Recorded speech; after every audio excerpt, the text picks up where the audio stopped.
My parents had two choices: spend $110,000 to save my little girl's life, or keep funding a $300,000 wedding for my golden boy brother. They chose the wedding. I still remember standing in their marble foyer, rain dripping off my coat, begging them to help, while my daughter lay in a hospital bed with machines breathing for her. My father checked his watch. My mother adjusted her pearls, and they both told me no. That night, I realized blood doesn't make family love does, because while they turned their backs, my in-laws sold everything they had to save my child. I'm about to share something close to my heart. But before I do, can you say hi in the comments? Or tell me where you're from? I love hearing how far my story reaches. It's always good to know I'm not alone in this. Thank you. And now let me tell you everything. And if my story moves you, please subscribe to this channel. Every voice, every listener gives strength to people like me who were told we didn't matter. My name is Michael Carter, and this is my story. The night I stormed into my parents' Tudor mansion in Savannah, the rain off the Ogeechee River clung to me like a curse. I shoved open the double doors, cold air chasing me into the foyer, and the chandelier above nearly blinded me. All around, music and laughter poured from the ballroom, Ryan's engagement party in full swing, while I stood dripping on the marble, a soaked outsider in my own family's house. I forced the words out, my voice breaking the spell of champagne flutes and string music.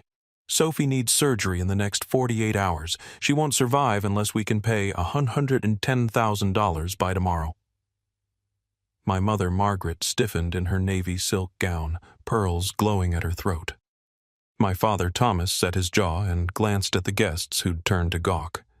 They hurried me into the study, shutting the oak door with finality. I repeated the doctor's deadline, the cost, how her tiny body was failing with each minute. Margaret's eyes darted away as she whispered, "We can't, Michael. We've already committed $300,000 to Ryan's wedding. It's non-refundable." My father's voice carried the weight of cold business logic, as if he were talking about quarterly losses, not his granddaughter's life. I dropped to my knees, something I swore I'd never do before them again, begging them to see her not as a number, but as their own blood. Ryan appeared in the doorway. His champagne glass raised a smirk plastered across his face. "Maybe you should have planned better, big brother. Some of us have futures." He let the words hang like a knife before retreating back to his guests. My phone buzzed, Laura's voice trembling on the line, asking if they'd agreed. I whispered the truth through clenched teeth. "No, but he'll find another way." As I turned to leave, Lydia, Ryan's fiancée, brushed past me. Her eyes flickered with guilt. "I'm sorry," she whispered quickly, "but my mother's a donor on the hospital board. They're meeting here tonight." The words hit me like ice. My parents hadn't just refused. They'd positioned themselves where influence and money intertwined. While my daughter fought for her life before I left, I unclasped the sapphire bracelet my mother had once dangled as a prize for obedience. I pressed it back into her hand. "Take it. I don't need it anymore." My voice was steady, sharper than it had ever been. "And I will never knock on this door again."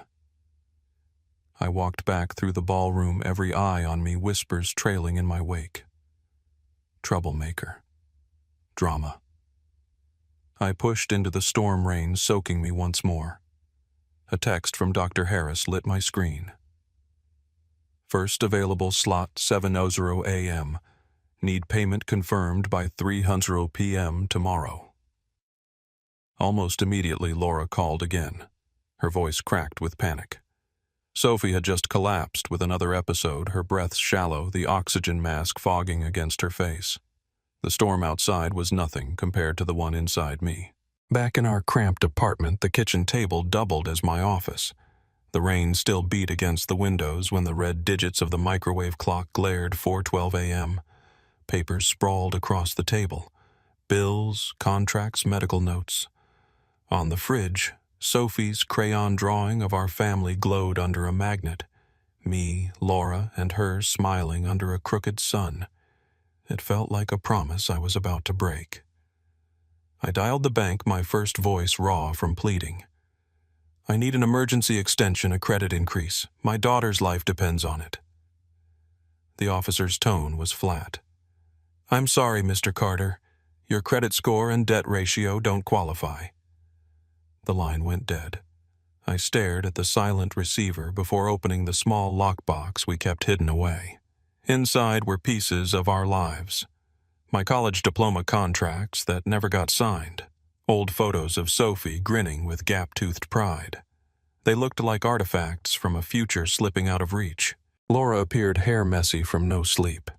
She didn't speak at first, just slipped her thin wedding band off her finger, wrapping it in a handkerchief.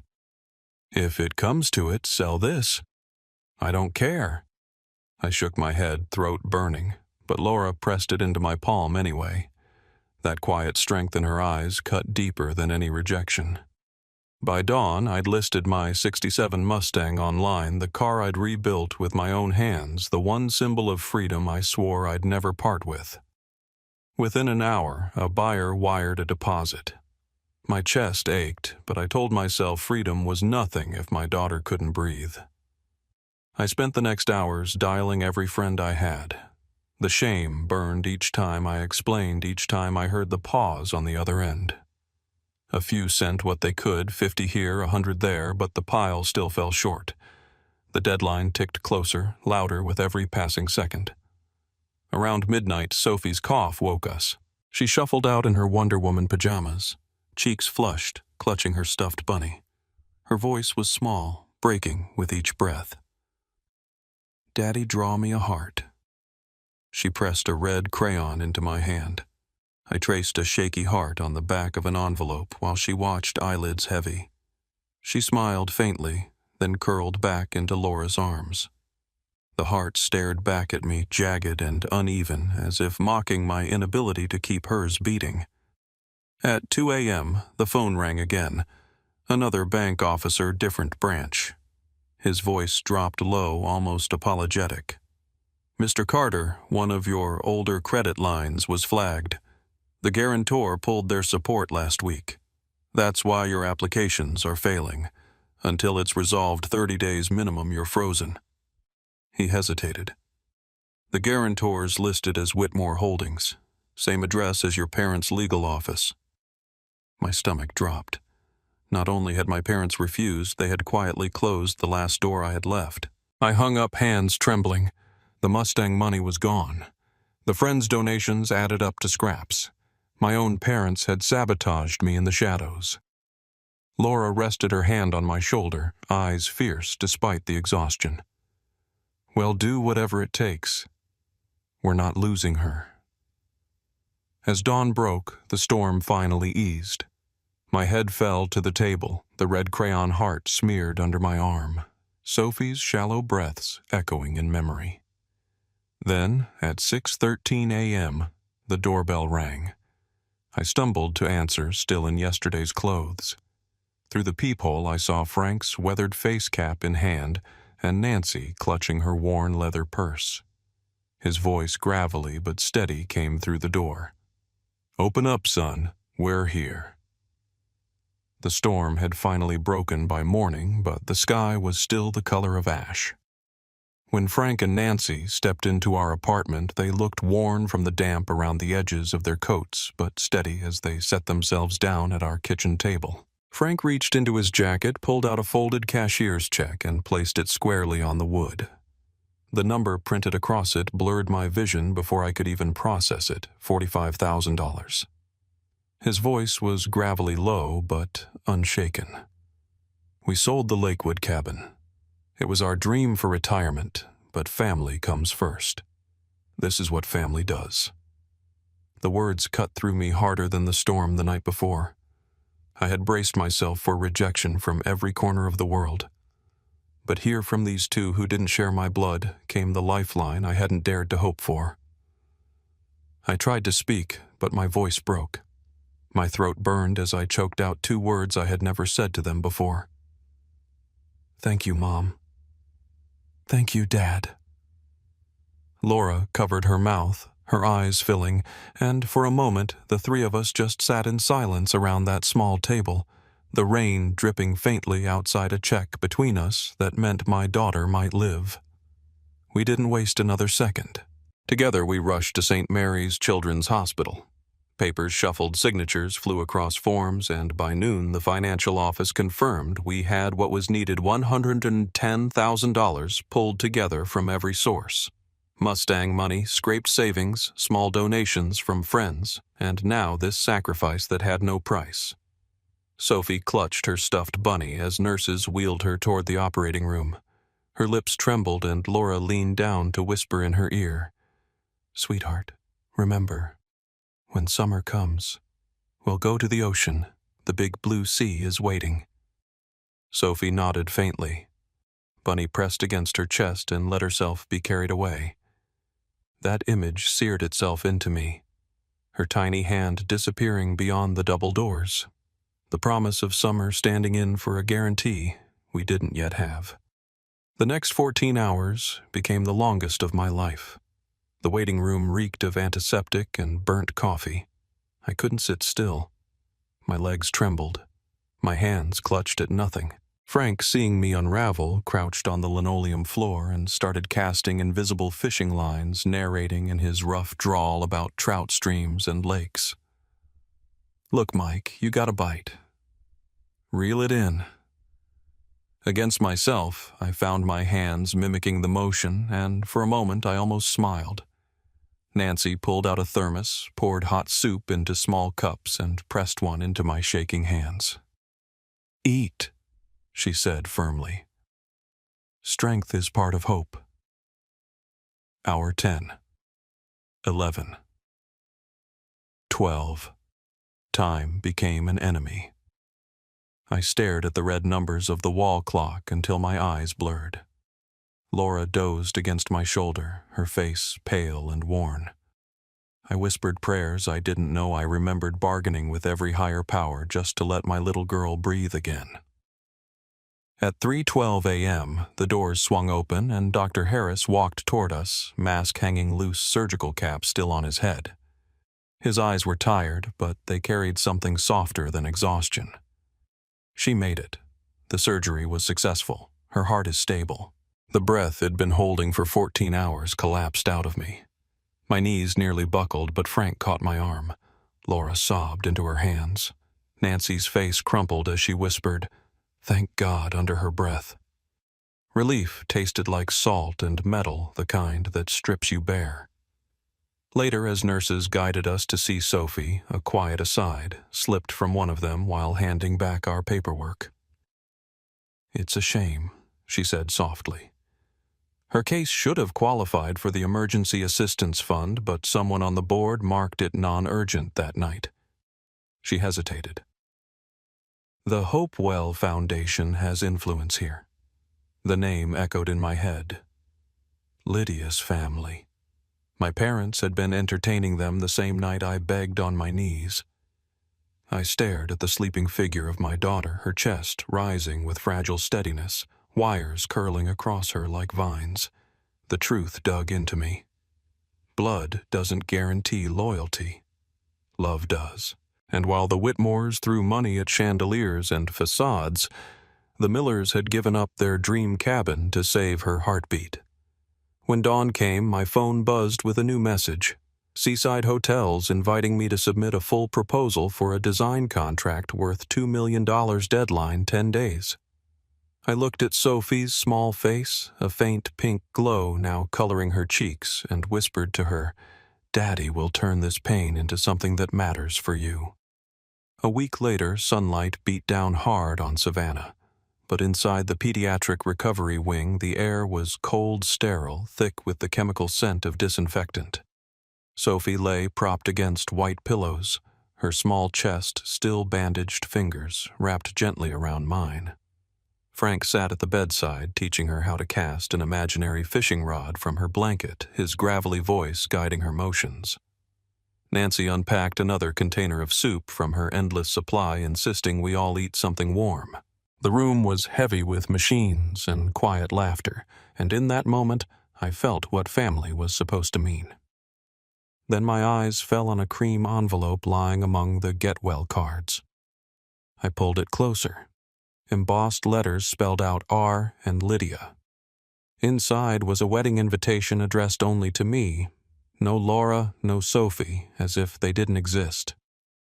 My stomach twisted. They weren't just cutting us out. They were erasing us. The phone in my pocket buzzed.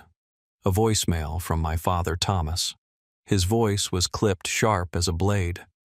"You're embarrassing this family, Michael. Stop turning Sophie's illness into a spectacle. Don't make us a sideshow." My thumb hit delete before he even finished. The bile in my throat rose. Later, while double-checking Sophie's hospital documents, I noticed something odd on the financial file.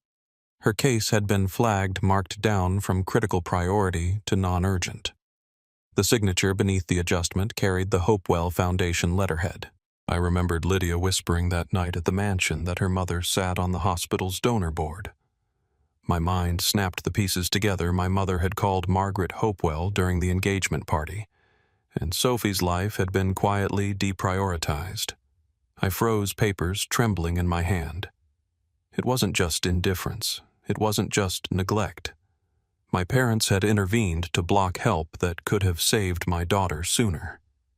The rage that welled in me was colder than anything I'd felt before. Not only had they refused to save her, they had tried to ensure no one else would either. I discreetly took out my phone, snapped a photo of the page, the signature, the red mark slashing across my daughter's case file. Proof. Something I would keep until the day came to use it. That night, Sophie stirred in her sleep, murmuring softly, "Daddy, do Grandma and Grandpa love me?" The question ripped through me like glass. I kissed her forehead and whispered, "You are loved more than you'll ever know." But inside the answer I carried was poison. 2 days later, an email arrived. Seaside Hotels requested I come in person to present my proposal. The project wasn't just an opportunity, it was a lifeline. A chance to transform the ashes of this nightmare into something real. I looked at Sophie, sleeping peacefully, her bunny tucked beneath her chin, and promised quietly to the room, "This is our way out. This is how I'll make sure you never need to depend on them again." The elevator doors opened onto the top floor of Seaside Hotels, and for a moment, I just stood there staring at the glass wall overlooking the Ogeechee River. The view was dazzling, but my chest was tight. My portfolio felt thin in my hands, and the weight of everything I had left behind pressed in. It had been only a week since Sophie was strong enough to sit up and color again, but now it was on me to turn our survival into something more, into a future. The boardroom stretched long and cold, lined with suits that looked like they'd never known a missed payment or a sleepless night. I set my portfolio on the gleaming table. The CEO leaned back in his chair. "Mr. Carter, we've reviewed your submission. Frankly, it looks less like a firm and more like a freelancer's side project." I studied my hands. "That's fair," I admitted. "Right now, it is just me. But I design for real people, not just for photographs. That's the difference." I opened to a slide of the Lakewood cabin, the one Frank and Nancy had once called their dream. "This cabin was built with sacrifice," I said quietly. "I redesigned it for them after they gave up everything to save my daughter. See here the rod storage for Frank's fishing trips, the wide kitchen island for Nancy's baking. It's not just design, it's memory, it's care. It's what makes a space worth living in." For the first time, some of the executives leaned forward, eyes softening. But the CFO, sharp and cold, tapped his pen. "The contract is valued at $2 million. Do you have the financial capacity to handle a project of this scale, or will you collapse halfway through?" The question dug into me like a knife, but before I could answer, my phone buzzed under the table. Against my better judgment, I glanced an unknown number and attachment. Against the sterile white of the boardroom, my screen glowed with a file, the full wedding expense report for R and Lydia. I scrolled venue catering flowers, custom champagne towers. Then at the bottom, a line item, legal contract fee confidential paid from Whitmore Holdings. My pulse hammered. That so-called non-refundable deposit had been anything but clean. I looked up, steadying my voice. You asked if I have the capacity, I said. I have something more resilience. If I can rebuild a life from nothing, I can build your hotels into something unforgettable. We wrapped handshakes exchanged, but eyes cautious. As I gathered my portfolio, a young staffer leaned close, whispering, Your family called us this morning, said you weren't trustworthy, that you'd already been rejected by banks. My stomach twisted. Even here, even now, Thomas and Margaret were dragging their claws through every door I tried to open. I walked out tall anyway, the words id left with the board echoing in my head. I will turn this into a real company, not for prestige for my daughter. If I can rebuild from ashes, I can build for you. Back home, the evening light cast shadows across Sophie's bed as she colored with Laura. Laura looked up, face tight, and handed me a thin document. You need to see this. It was the bank's notice the guarantor withdrawal dated the exact night of Ryan's engagement party. The signature Whitmore Holdings. My own parents had pulled the rug out from beneath me at the very same moment I begged them for help.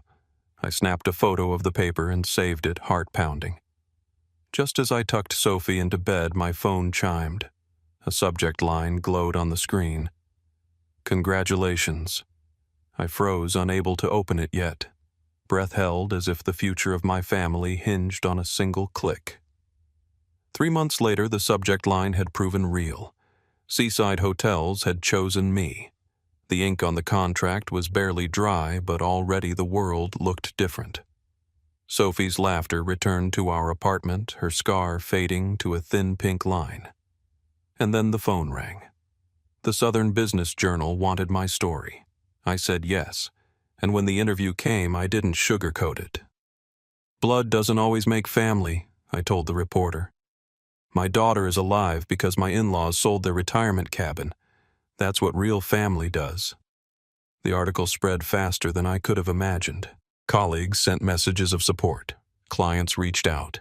Neighbors dropped by with congratulations. In grocery store aisles, strangers stopped me to say they'd read the piece. I hadn't expected the words to ripple like that, but not everyone was celebrating. At the Savannah Yacht Club, my parents' faces were pale masks. One business acquaintance after another turned away. Contracts dissolved quietly. Whitmore Interiors, once the picture of old money stability, was slipping through their hands. One afternoon, a man I vaguely recognized from the club approached me outside a caf. He leaned in, voice low. Thomas tried to block you again. Called Seaside's board before the final decision, but they were already sold on your presentation. Just thought you should know. That evening, another anonymous email arrived in my inbox. A grainy photo Ryan at a wedding vendor's back office, sliding an envelope of cash across the counter. Scribbled in the corner of the invoice refund cash. My parents had told me over and over the deposits were untouchable, non-refundable. Yet here was proof of backdoor dealings, money funneled quietly out while they swore it was locked away. I stared at the screen until my eyes burned. At a family function weeks later, I caught sight of Lydia across the room. Her posture was stiff, her hand no longer resting easily in Ryan's. When she caught my eye, something flickered there, unease, maybe even regret. The cracks were beginning to show. Meanwhile, Seaside Hotels sent their official congratulations in print, and local papers covered my rising design studio, Carter Interiors. At night, while Sophie slept, I worked at the kitchen table, sketching floor plans for Seaside Hotel's flagship property. For the first time, hope felt solid under my feet. But I knew better than to think the Whitmores were finished. They still had money, still had influence, and still believed I had humiliated them. They would fight to hold on to their image even as it rotted from within. It was nearly midnight when my phone buzzed with a new message from a number I didn't recognize. Just one line, I need to meet with you. There are things you should know. Signed, Lydia. I stared at the glowing screen, heart pounding. The undercurrent that had been tugging at me for months had finally surfaced, and I knew whatever came next would cut deeper than anything before. The cafe was quiet, except for the hiss of the espresso machine and the low rumble of late-afternoon thunder rolling across Savannah. I sat in the corner, staring at the condensation on my cup when Lydia walked in. Her elegance was still intact, but her eyes carried a heaviness I hadn't seen before. She slid into the chair across from me, the faintest scent of rain following her, and without a word she pulled a thick manila envelope from her bag and placed it between us. "I shouldn't even have this," she said, voice low. Her fingers lingered on the flap, trembling. "But you deserve to know." I opened it slowly, pulling out photocopied contracts and receipts. One page in particular made my chest seize. There, underlined in neat black ink, was a transfer marked Contract Fee Whitmore Holdings. The sum matched one of the line items for Ryan's wedding. My throat tightened. Lydia's eyes didn't waver as she explained, "It wasn't just your parents' money. Part of what funded that wedding came directly from the guarantor line you'd been depending on the same account they withdrew from under your name." The words hit me like a blow. The money that dressed a ballroom in flowers and chandeliers had been siphoned out of the very lifeline that could have saved Sophie. I forced myself to breathe, sliding the documents back into the envelope, my hands trembling. Lydia's expression cracked, then her voice fell even lower. "And there's more. Ryan has been involved with someone else, a waitress at the Savannah Yacht Club." I tried to look away to pretend, but I can't keep pretending. Not after everything. For a moment, I could only stare at her, the reality folding in on itself. The Whitmores weren't just ruthless with me, they were rotting from the inside out, papering over betrayal with silk and crystal. I took out my phone and snapped photos of each page, each damning mark. These were the first pieces of proof connecting their so-called lavish celebration directly to the noose they had tightened around me. When we left the cafe, the air outside was damp and heavy. I adjusted my jacket and started toward the street when a man brushed past me, his presence sharp and deliberate. He leaned close, breath sour, and murmured, "Careful, Carter. Your family doesn't mind getting their hands dirty." Then he was gone, swallowed by the crowd. I walked home with my chest burning, not from fear, but from clarity. They had stolen, manipulated, lied, and now they were willing to threaten. But I wasn't the same man who had begged on their marble floor. I stepped inside our apartment to find Sophie at the piano, her small fingers pressing hesitant keys. The bunny propped beside her like a quiet guardian. I watched her, the sound fragile but steady, and whispered to myself, "I have to go further. Not just for justice, for her future." 4 years later, the rain of that Savannah night was a distant memory, but its echo still lived inside me. My office now sat high above the city walls of glass, catching the afternoon light, the Ogeechee River stretching out beyond. On my desk were photographs that anchored me Sophie after her surgery, smiling with a gap in her teeth. Frank and Nancy arms around each other in front of their rebuilt cabin. The framed certificate of the Children's Heart Fund we had established in Sophie's name rested proudly beside them. The intercom crackled. "Mr. Carter Thomas and Margaret Whitmore are here." My assistant's voice was cautious. I told her to send them in. They entered slowly.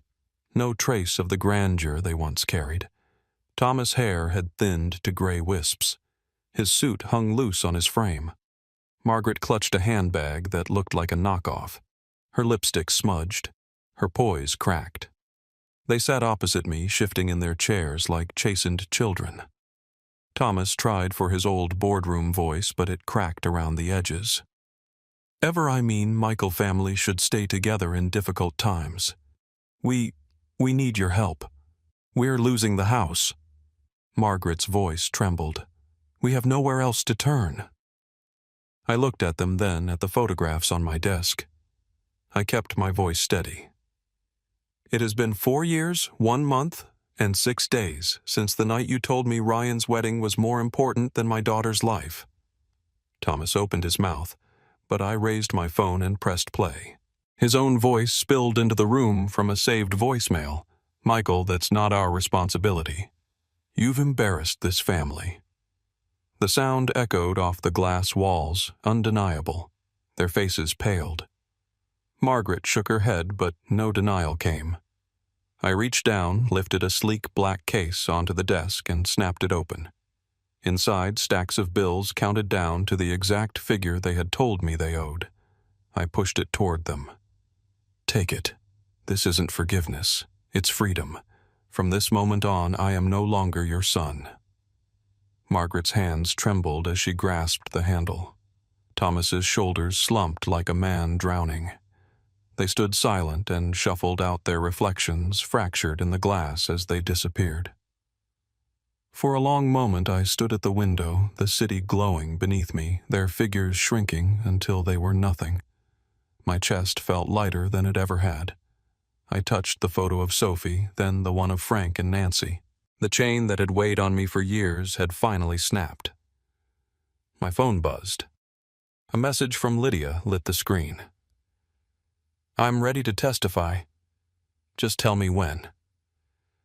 I looked out over the city again, the river shining under the late sun, and I knew the reckoning wasn't finished. It was only beginning. The Seaside Hotel's boardroom gleamed with polished oak and glass sunlight spilling across the Ogeechee River outside. Reporters clustered beyond the doors, their cameras waiting, the hum of anticipation thick in the air. I stood at the head of the long table, portfolio open in front of me, my latest hotel designs projected on the wall behind me. I had been invited here to talk about community-focused design, to share the path that had brought me to this point. I started with the drawings, walking the directors through the plans for a flagship property. But halfway through, I stopped. My hands hovered over the portfolio, and I pulled out a separate folder I had carried with me for years. "I came here to show you architecture," I said, my voice steady. "But before I do, I need to show you something else, the foundation of why I do what I do." One by one, I laid the documents on the table. First, the wedding expense report, $300 with an entry marked contract fee. The purpose disguised, but the money trail clear. Second, the guarantor withdrawal form, my last chance at a line of credit nullified with the signature of Whitmore Holdings stamped across the bottom. Third, the Hopewell Foundation document from the night of Ryan's engagement party, the red mark downgrading Sophie's case from urgent to non-urgent, condemning her to wait while her heart failed. These aren't just numbers or papers, I told them. 4 years ago, my daughter nearly died because the people who bore my name decided their reputation was worth more than her life. They funneled money into chandeliers and champagne while stripping me of credit and blocking her from critical care. They tried to bury this truth. Today, I'm placing it on the table. The room was silent, the weight of my words settling across every face. I nodded to the door, and Lydia stepped in. She walked to the front, envelope in hand, her voice soft but unwavering. "I can confirm these records. I lived inside it. Ryan used cash from the wedding to cover personal expenses and to hide his affairs. I can no longer protect lies." A murmur rippled through the reporters as cameras clicked. Then one journalist rose from his seat, holding up his phone. "Whitmore Interiors is preparing for bankruptcy. 3 major clients just cut ties. The family name is collapsing under its own weight." For a moment, the boardroom was still, every eye shifting from the papers to me. Finally, the Seaside Hotel's director leaned forward, his voice firm. "Mr. Carter, we chose you not only for your talent, but because you know how to build truth from ruins. That is something money cannot buy." I closed the folder, my chest rising with a breath that felt like it had been waiting years to be drawn. The burden wasn't gone, but the silence had broken. I was no longer the son who begged. I was the man who named the truth. When the press conference ended, I walked into the warm light of afternoon. My phone buzzed, Frank's voice thick with emotion. "Sophie just finished her first full song on the piano. She wants to play it for you the moment you get home." For the first time in years, my smile came easily. The end of one journey was giving way to another. The summer sun lay golden over our new home in Lakeview Heights. The backyard buzzed with laughter and music, neighbors mingling with the team from Carter Interiors at our annual company picnic. The grill smoked as Frank flipped burgers, Nancy arranged her pies on the table, and Laura moved easily among friends with a glass of iced tea in her hand. I sat back in a wooden chair watching Sophie, 9 years old, now tall for her age. Her scar a faint line beneath her summer dress as she settled at the upright piano we had wheeled outside. Her fingers danced across the keys, playing the song she had written herself. Notes filled the air, fragile, yet certain, carrying across the yard. I felt my throat tighten as I watched her smile, free and alive. When she finished, applause rippled and she blushed, clutching her bunny's worn ear. My heart clenched at the sight, proof of how far we had come. In the middle of the celebration, an envelope found its way into my hands. No return address, only my name. Inside was a handwritten note from Lydia. Because of your story, I found the strength to leave Ryan. I'm starting over. Thank you for showing me that freedom is possible. I slipped the note back into the envelope, staring out at the sunlight glinting off the trees. Sophie ran up then, thrusting a new drawing into my lap, 5 figures. Hand in hand beneath a yellow sun, me, Laura, Sophie, Frank, and Nancy. Above them, in uneven crayon, the word family. I set the drawing beside me, letting it catch the light. The sapphire bracelet that once symbolized my mother's control was gone. In its place, Laura's simple silver band gleamed on her finger as she waved to me from across the yard. I had never gone back to the Tudor mansion, and I never would. They had once turned me away, and years later they were the ones who had come to my door. The stuffed bunny now rested in Sophie's keepsake box, no longer a lifeline, but a reminder of what we survived. And the Seaside Hotels project had grown into Carter Interiors, a company that now promised full health coverage for every employee, a pledge rooted in the night my daughter almost didn't make it. As the evening light softened, I opened my journal and wrote, "Today I have everything that matters." Sophie leapt into my arms, her laughter bubbling against my chest. "Daddy, I'm so happy." I held her close, eyes drifting to Frank and Nancy across the yard. They raised their glasses, their smiles steady. They had been the ones who showed me what family meant. The sunset spilled gold across the garden as piano notes floated once more. I breathed deep, closing the door on the past and anchoring myself in this moment. The greatest revenge was never their ruin. It was this happiness they could never touch. Family isn't the people who share your blood. Family is the people who choose to love you. And this was my true inheritance.